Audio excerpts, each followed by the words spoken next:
The sharp sound of Emily Johnson's fingers striking the keyboard broke the silence of the small apartment. 2 hours until the deadline.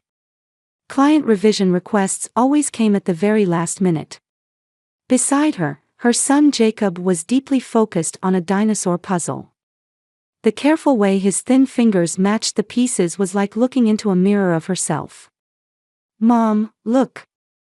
I finished the T-Rex's head." Emily took her eyes off the screen and gazed at her son's face, full of accomplishment. Jacob's brown eyes were just like hers. "That's wonderful.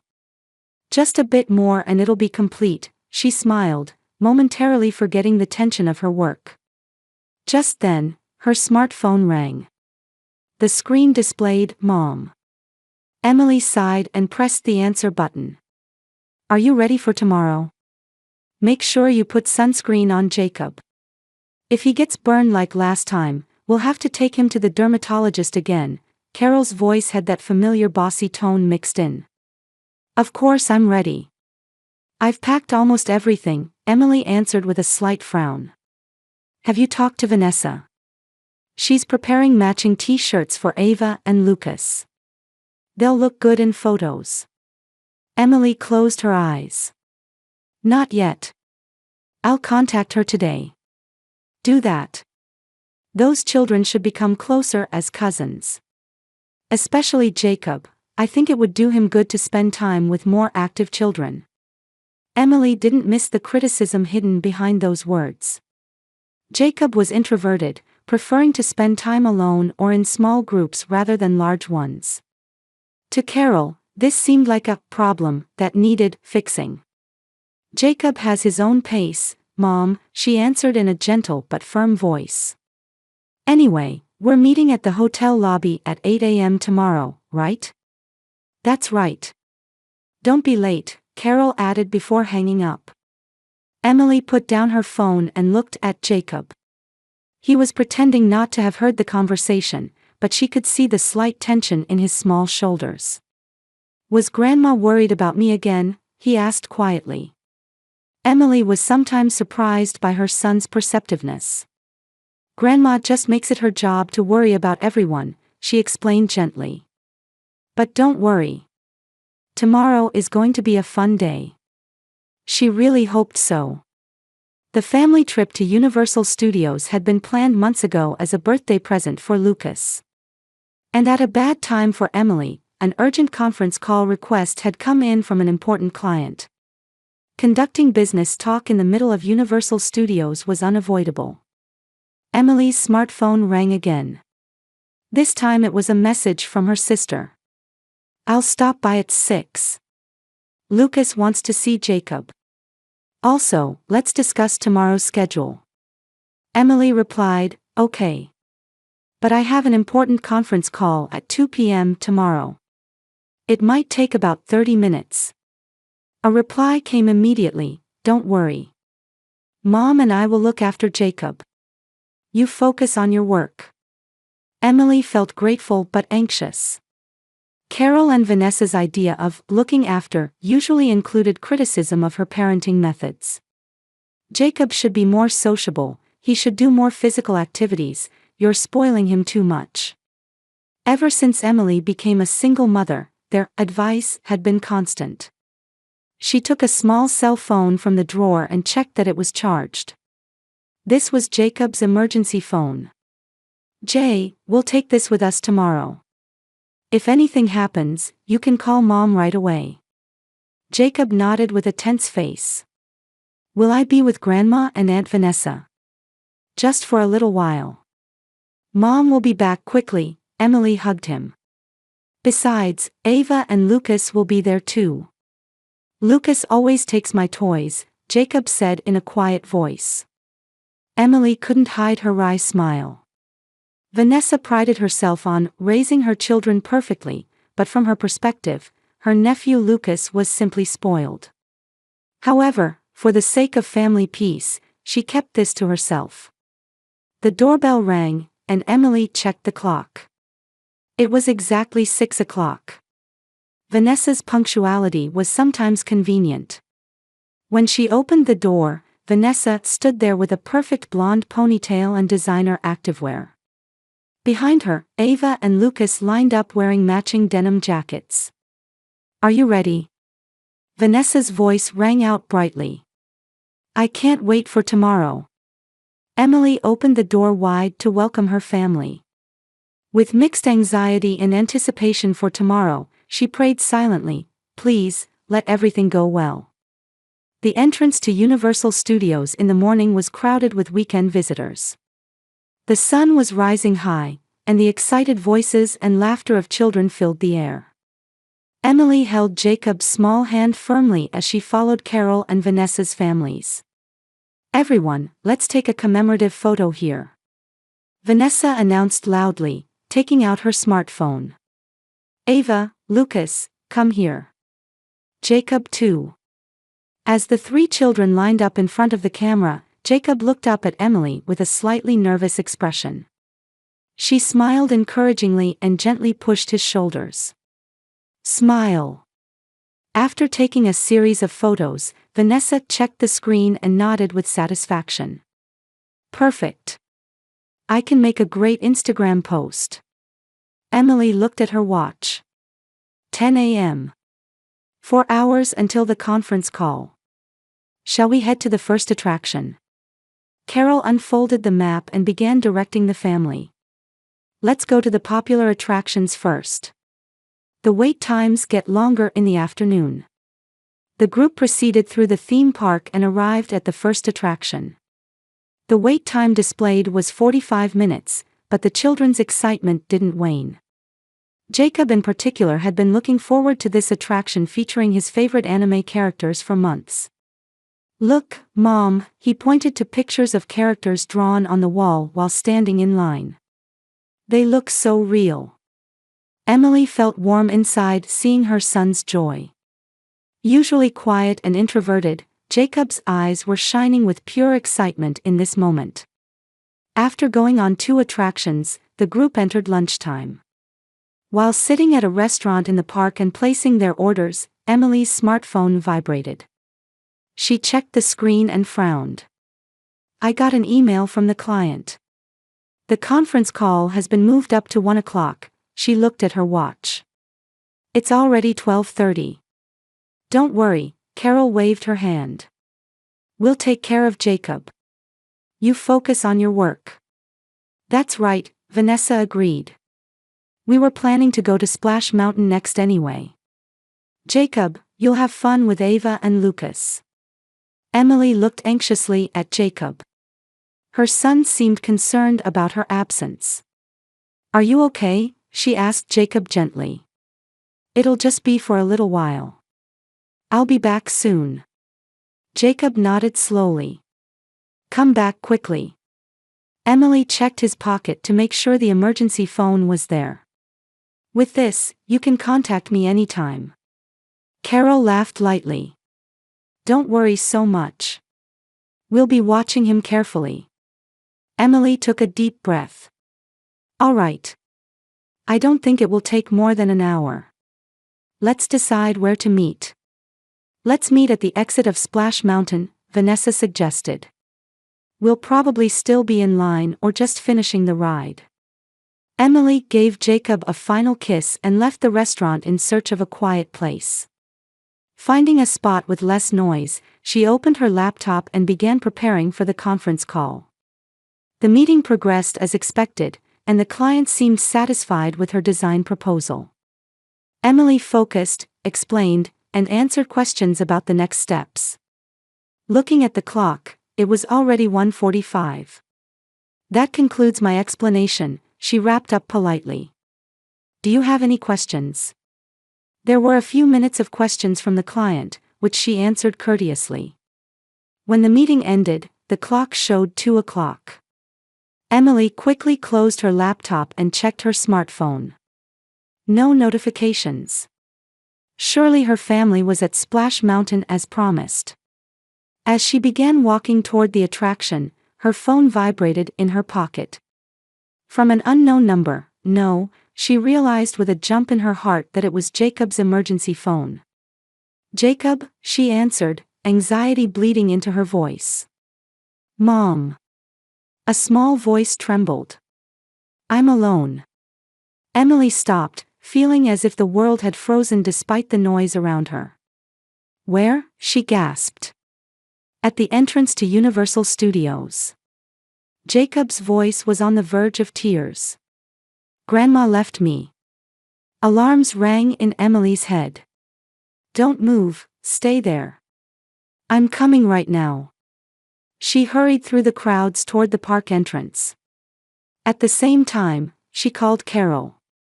Mom. Where's Jacob? She demanded in a voice mixed with anger and fear. Oh, Emily, Carol's voice was far too calm. Jacob is enjoying Splash Mountain with Ava and Lucas. No. Emily shouted. He just called me. He's all alone at the park entrance. After a moment of silence, Carol answered in a confused voice. That can't be. I thought he was with Vanessa. Jacob wasn't with you? Emily's voice trembled.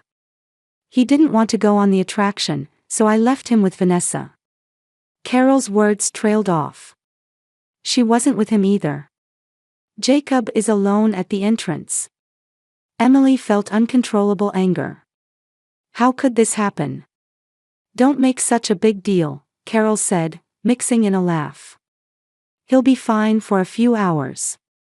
We'll find him soon. Emily hung up in disbelief and called Vanessa next. Emmy, I'm busy now. Lucas needs to go to the bathroom. Where is Jacob right now? Emily interrupted.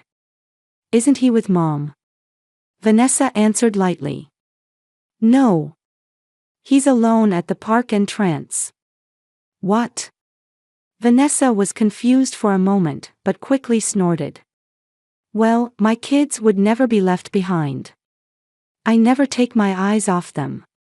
Emily hung up and ran full speed toward the entrance. Pushing through the crowds, her heart was beating so fast it felt like it would jump out of her chest. When she finally saw the entrance gates, she spotted a small figure, Jacob sitting on a bench, hugging his knees and crying. Jacob, she cried out, rushing to her son. Jacob looked up, and seeing his mother, immediately stood up and jumped into her arms. Mom, he clung to her, sobbing. Emily held him tightly, feeling tears stream down her cheeks. It's okay, Mom is here now, she whispered. I won't leave you alone again. Just then, she noticed a man in uniform approaching. I'm Michael Foster, the security manager, the man introduced himself, extending his hand to Emily.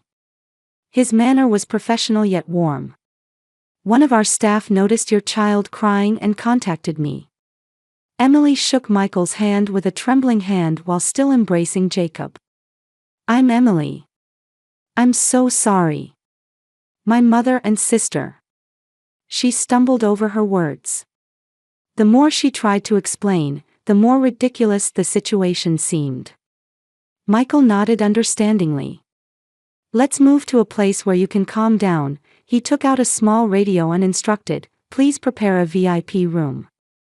They were guided to a quiet room behind the scenes of the park. The room had comfortable sofas, cold drinks, and toys appropriate for Jacob's age. Would you like some water? Emily asked her son. Jacob nodded slightly and took a sip of water. His eyes were red and swollen, but he had stopped crying. Michael sat down on the sofa and gently asked, Jacob, can you tell us what happened? Jacob looked at Emily, and when she nodded encouragingly, he began speaking in a small voice. I was with Grandma. But I didn't want to ride the big roller coaster. I was scared. And then? Michael gently prompted. Grandma said, then wait here. But Aunt Vanessa, Ava, and Lucas all went with her. He faltered. I waited, but no one came back. Emily felt her chest tighten. How long did you wait? I don't know, a long time. Jacob's voice grew smaller. Lots of people walked by. I got scared. So I went to the entrance. Because I'd seen it before.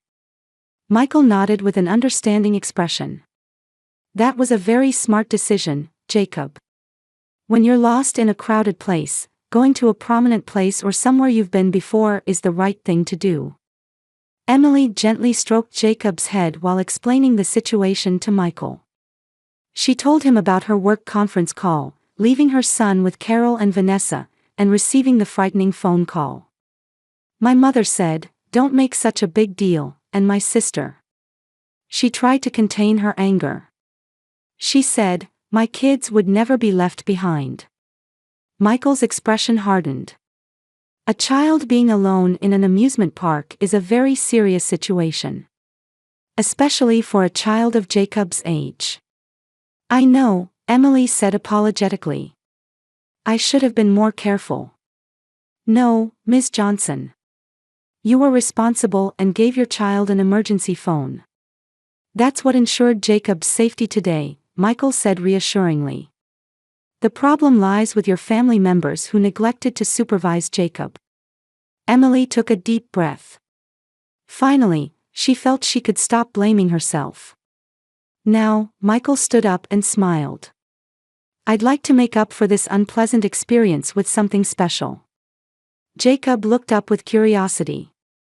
"Let me treat you as VIPs today," Michael suggested. "How about a backstage tour, priority boarding on attractions, and special character greetings?" Jacob's eyes lit up. "Really?" Emily was filled with gratitude. "That's very kind of you. But special treatment isn't necessary." "No, we take pride in making our guests' experiences the best they can be," Michael smiled. "Especially for guests who have experienced situations like today's." About an hour later, Emily and Jacob were walking through the park's backstage with Michael as their guide.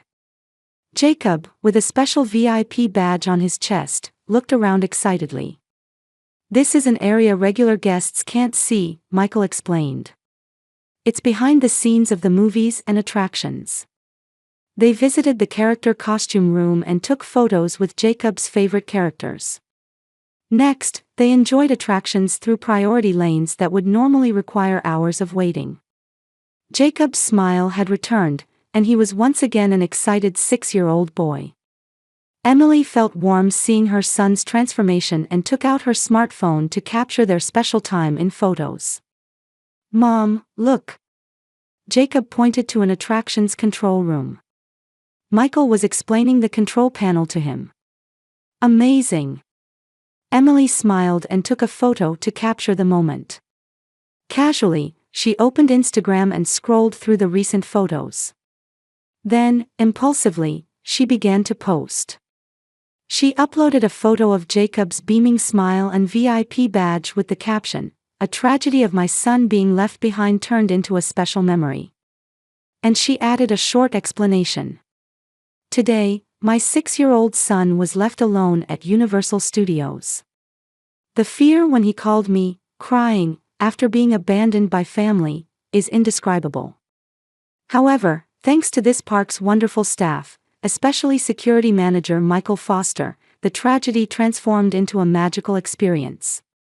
Sometimes, the worst situations become the best memories."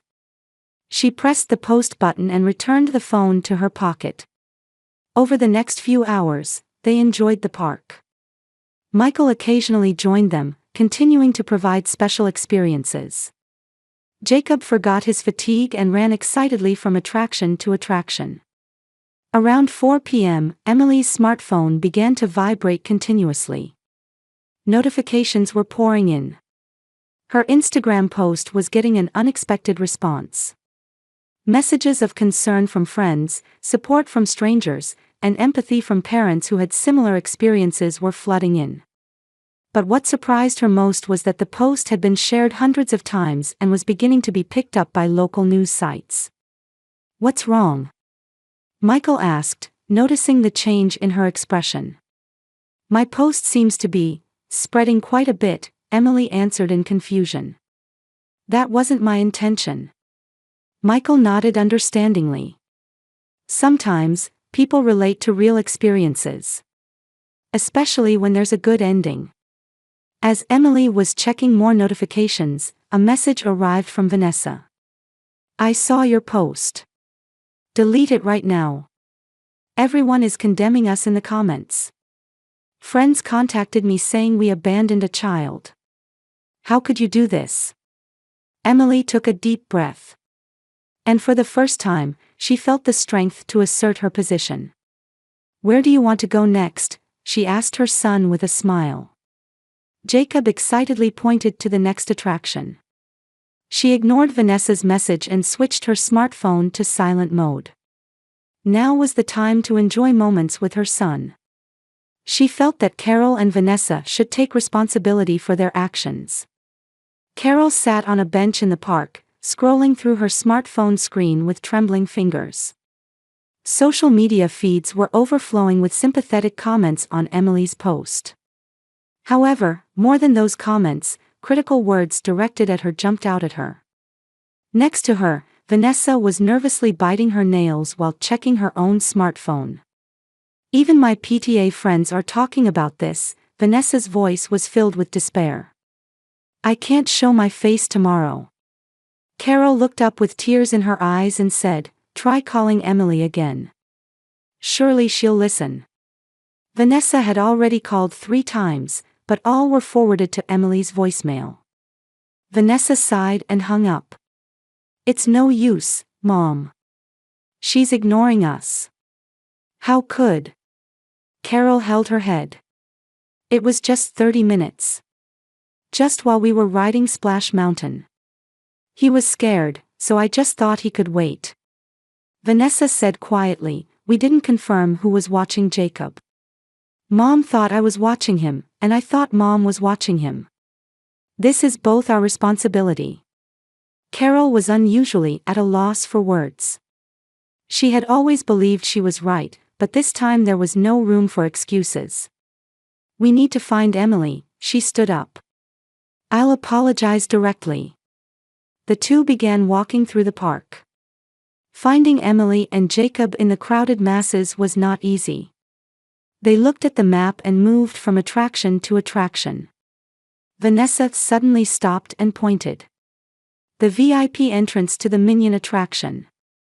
Indeed, Emily and Jacob were entering through a special entrance with Universal Studios staff. Jacob was smiling, wearing a shining VIP badge on his chest. Let's go.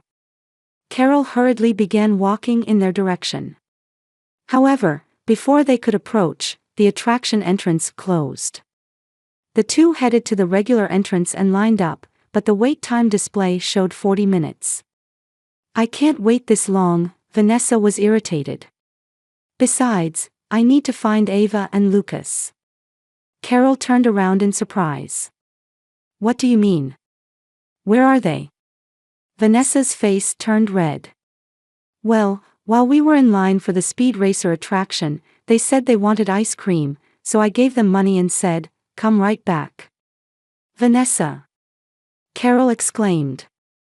You left the children too. I didn't abandon them.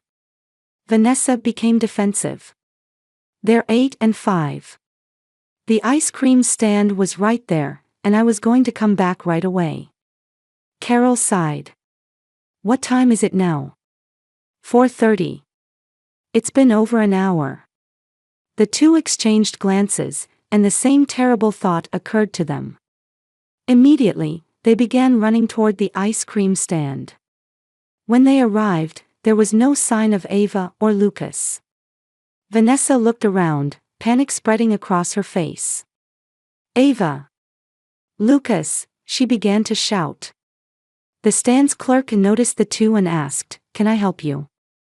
Have you seen my children? An 8-year-old girl and a 5-year-old boy. Vanessa's voice was shaking. The clerk nodded as if remembering. Yes, they were here about an hour ago. They bought ice cream and waited for a while. But when no one came to get them, a staff member took them to the Lost Children Center, I think. Lost Children Center. Carol and Vanessa exclaimed simultaneously.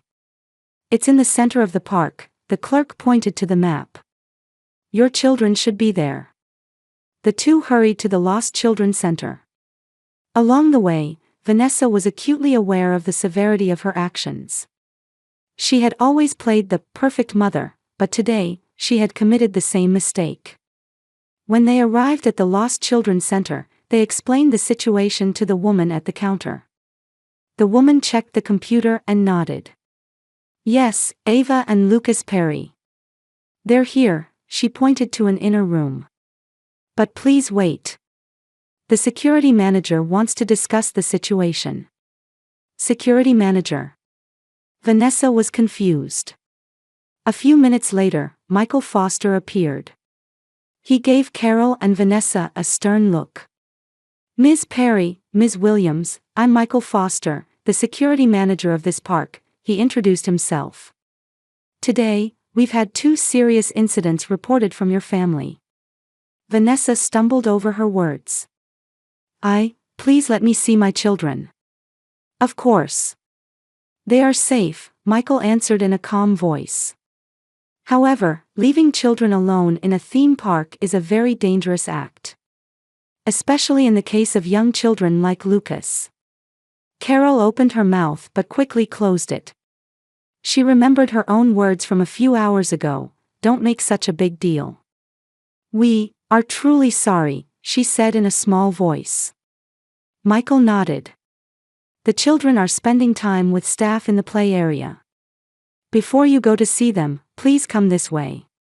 He led the two to a monitor on the side. The screen showed Emily and Jacob enjoying a backstage tour. Jacob's face was overflowing with pure joy, and Emily was watching him lovingly. "We're providing Ms. Johnson and Jacob with a special VIP experience," Michael explained. "We want them to create good memories after experiencing unnecessary trauma today." Carol and Vanessa silently stared at the screen.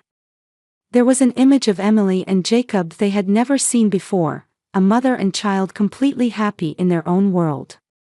"Are they looking for us?" Vanessa asked in a small voice. Michael smiled gently. "No. They are enjoying this special time now." Carol said with tears in her eyes, "Emily is a wonderful mother. I underestimated her." Vanessa nodded too. Her image of being a perfect mother had completely crumbled today.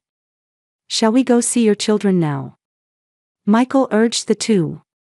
When they entered the play area, Ava and Lucas came running. Vanessa knelt and hugged them tightly. "I'm sorry. Mommy was wrong," she said tearfully. "Mom, where did you go?" "I was scared," Lucas said in a small voice. Ava looked at her mother from a slight distance. "The park lady taught us that if we get lost, we should look for an adult or talk to someone in uniform." "What happened to Jacob?" Vanessa couldn't find words to answer her daughter's question. Carol intervened, explaining, "Jacob is with his mom. We'll go see them later." Michael approached Carol and Vanessa and quietly said, "Emily and Jacob will be waiting at the park exit at 6 o'clock. If you want to meet them, you should go there." The two expressed their gratitude and left the play area with the children. "Mom, what should we do?" Vanessa asked. Carol took a deep breath. "We'll meet Emily and apologize sincerely. That's the only thing we can do." Vanessa nodded. She noticed for the first time today that her mother seemed so weak. And she had to admit that she herself was just as weak. The two held the children's hands and began walking toward the park exit. "So when I put gummy bears on the pizza," Lucas frowned and said, "Yuck." Vanessa concluded her story with a laugh. Everyone around the table laughed. Emily's apartment dining table had become the place for weekly Sunday family gatherings since the incident at Universal Studios 3 months ago. "Mom, can you tell me about that day?" Jacob asked Emily. "How did you meet Michael?" Emily gently stroked her son's hair. "Because you bravely called me. That day, Michael became everyone's hero." Carol smiled quietly while holding her coffee cup. Since she began counseling to repair her relationship with her grandson, she had gradually changed. There were no longer critical words, instead, support and affection characterized her attitude. Since then, Jacob has enjoyed going to the museum with me, Carol said gently. Last week, we saw a dinosaur exhibit. It was so much fun. Jacob's eyes sparkled. Grandma memorized all the dinosaur names. Emily was grateful for the new relationship with her mother. Carol no longer criticized her parenting, instead, she had come to recognize and respect her strength. Vanessa had also changed significantly. Shedding the mask of the perfect mother, she had become more honest and humble. Want to go to the PTA meeting together next week? Vanessa asked Emily. I'd like you to see my presentation on learning from parenting failures. Emily nodded happily. I'd love to. After the meal, as the children began playing games in the living room, the doorbell rang. When Emily opened it, Michael Foster stood there with a bouquet of flowers. Sorry I'm late, he smiled. Work ran long. Since that day, Michael had become part of Emily's life. What started as just friendship had gradually deepened, and now they were dating several times a week. Mom, Michael is here. Jacob came running and jumped into Michael's arms. He genuinely adored his hero. Hey, champion, Michael greeted Jacob with a high five. Emily felt her heart warm at this sight. She never imagined that the tragic event of that day would bring so many blessings. Family bonds had been repaired and grown even stronger.